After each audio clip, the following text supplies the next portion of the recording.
Welcome back to the channel as we preview what is the box office matchup in the Champions Cup this weekend. Stade Toulouse, the champions of Europe and South Africa, against the winners of the Challenge Cup, who've earned the right to play in this competition, but now they get to take on the title holders. How are they going to get on? We've already done a video looking at the packs where it was very evenly split and lots of talking points, some amazing matchups. Now we're going to look at the back lines that we expect to be selected between the Sharks and Toulouse. I don't know how long you want to spend, Joe Worsley, talking about Grant Williams or Jaden Hendricks up against Antoine Dupont, because there's a chasm in class there, isn't there? As good as those two bocks are. Yeah, I just think there's no point talking about anyone else at the moment. If you've got Dupont available, you're going to pick him. So let's just walk on quickly to the next one. One curious thing I will just put a pin in, though, is the fact that Ange Capowozzo could end up being the backup scrum half for Toulouse over Grau because of these new law changes. Because the only advantage you might think that Sharks have is the fact they've got two Springbok international scrum halves. So when one of them tires, they can bring fresh legs on, whereas Dupont would have to go in that humidity for a whole match. Yeah, I think whatever, if they go 7-1 or whatever they go, I think they're going to have someone on the bench who can jump into 9. If it's Capozzo, great. Those new law changes are going to change things a little bit. So the 9 can't follow. It gives more liberty to the attacking 9 to run from the base and to get the ball away. But listen, this is 1 or 2 times a game that's going to have any kind of effect on the game. If it's a tight game, it might have a game-changing moment that comes from that. But really, it's just about freeing the scrum up to allow it to play and having less, especially when scrums turn, less of an issue for the 9s getting away. So players like Capozzo, but you've got Dupont, who's nearly as quick and can get off the base anyway. So it's going to give 9s a bit more freedom to get away. But I don't think it's not going to be a game changer. It's going to be a little change. One of these little changes that allows scrums to be played more frequently. Sima Suku's likely to start at 10 for the Sharks. Roman and Tamak, how's he been going since he's been back fit? He's chugging away. I mean, he is someone who brings the whole team in together and allows the right decision to be made, the right pass to be made, the right kick to be made. That gives Toulouse a more of a direction than sometimes when they don't have him in the team, things can get a bit loose or wrong decisions can be taken. So when he's in that Toulouse team, they are a lot better. He lives and breathes Toulouse, and he is a player phenomenal that makes phenomenal decisions. And he's got enough gas and passing ability to back them up. So he's very important to the team. And if you're going to pick someone between Sharks and Toulouse, I think we're going to go for. I'm going to go for him. Yeah. So we got the halfback pairing for Toulouse. No surprises there. Let's look at the centres then. So one of the big negatives for the Sharks, one of the big disappointments, is no Andre Esterhuizen, who's given them such a focus in the midfield. Potentially Lekanyo Am is going to be in that 12 jersey. Might be Ethan Hooker, the youngster. Neither of them are as good at there as Andre Esterhuizen. They're going to be up against Santiago Chocobares, who's been one of the best 12s in the world this year. Yeah, he's been on form, hasn't he? I mean, last year he really came through to Toulouse in a big way. He brings physicality to their back line. They've got Aki, who's had a quite bad injury, missed a lot of the season. Aki has been, for 6 years, the guy for them in terms of, or 5-6 years, the player who will be definitely starting the centres with someone else. Now, once he gets fit, maybe, I'm sure he'll still be that guy, but Chocobares is becoming that second choice. Some of his he can distribute the ball, but his biggest strength is physical, works so hard, chases everything down. On top of making good decisions in attack, he's got this physicality, which is, Am's renowned for that as well, as a physical, robust kind of centre, but Am's not as quick, maybe not as in as much form as Chocobares. I'm going to go for Chocobares. Yeah, 3 out of 3 for Toulouse at the moment. Talk to me about, so I don't know whether Am could end up being 13. It could be Lorenzo Julius again, who's a really highly rated young centre in South Africa, who's been on the fringe for them a bit. But he'll, like whoever it is in the 13 jersey, will likely be up against Barassi. Talk to me about him. Where is he in the French pecking order? He's not. He's there. He'll be on the periphery in terms of playing for France. He's very talented, very quick. He's got good skills, but he's never nailed down, this is me, I want to play, I'm the first choice for Toulouse. Because last year you would have put a couple of people ahead of him. He was probably fifth choice. This year he's come through because of injury to Aki.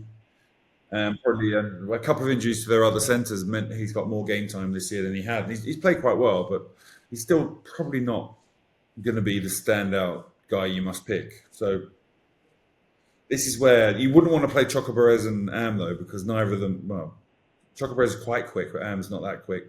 Outside centre, I'd probably rather have Chocobarez, but then you could play Am and Chocobarez, or Chocobarez and stick with Chocobarez and Barassi. Lukhanyo Am hasn't quite been at the level he was before he got injured, but when he was World Player of the Year a few years ago, he was rapid and powerful. If he gets anywhere near that, then yeah, I think I wouldn't mind in whichever combination. I think Chocobarez Am could be pretty tasty. Yeah, I mean that injury did slow him down because you're right. Before that, he was 13, one of the best, well, the best 13 in the world. Yeah. Back that's 2019 now, isn't it? Or around then. Yeah. Okay. Cool. Let's. So we've got a man from the Sharks in the midfield, but it's Toulouse dominated so far. Will the wing change things? Where I don't know. I've just picked, for argument's sake, it'll be Mathis Lebel. You'd imagine on the left wing. Just on him, is he one of the most underrated players? Every time you watch him in Champions Cup, he looks absolutely dynamite. But France don't need him, and I don't know. Yeah, it's strange, isn't it? Like, I don't know why he's never. I think he's played a couple of times for France, but yeah, he doesn't really get a look in. I think some of his. Again, I find that struggles. I've actually never thought about this before, so I find it tough to answer why the French have never gone for him more. But they do have some talent there, though, in Penaud, Bielberry, and several others. So it's not who are probably across the board multi-talented. The kicking game, positional game is even better. I think Lebel can do crazy stuff sometimes and make errors, but he also does brilliant stuff as well. Yeah, he'll be up against Makazole Mapimpi, who just doesn't seem to be showing his age at all. He looks as hungry and as good as he ever has been. So that matchup it's going to be really interesting. I know they'll be on opposite sides of the pitch, but the 2-11s, it's a hard call. It is. I think Mapimpi is similar in terms of an incredible finisher. You give him some space, he'll take it. Can smash people as well, run around chasing things like all day long. So I'd probably pick him between them because of his relentless work rate and his ability, like Lebel, to finish is also pretty special. Who are you expecting to be in the 15 jersey for Toulouse? Because they've got options. We've already mentioned Capawatso, but Juan Cruz Malia, Thomas Ramos, Blair Kinghorn. Yeah. I mean, two of those out of those four probably put Capawatso to one side. Two out of Kinghorn, Malia. Capawatso would be on the bench at best, I'd say. Who, sorry? Kinghorn or Ramos would be fullback, I'd have thought. Yeah. Again, that's a tough one. The kicking game, Kinghorn and Ramos are incredible. High balls, which the South Africans do so well. Kinghorn's far ahead of Ramos there. So this is where you might get the situation where Kinghorn starts or ahead of him because of those high balls. A lot of French, they don't have much talent when it comes to catching high balls, weirdly.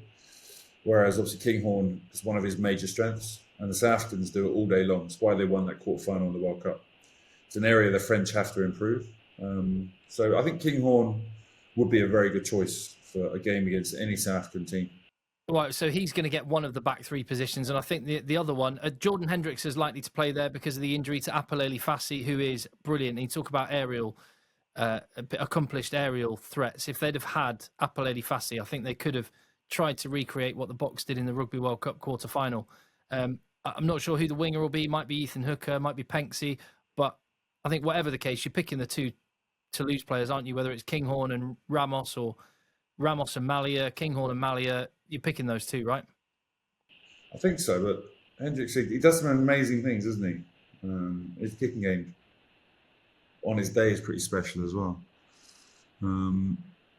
I'll agree with you, though. I'll go with you. I'll go with you on that one. I think this is a very Toulouse-dominated backline. 5 backs for Toulouse. Dupont, Untamak, Chocobarez, with Lukhanyo Am being one Shark, and then on the wings you've got Makazole Mapimpi, and then let's say Blair Kinghorn with Toma Ramos at fullback. And again, Juan Cruz Malia may even be the guy to start. So now we can sort of reflect on the whole team that we've picked with the pack we selected earlier with 4 Sharks and 4 for Toulouse.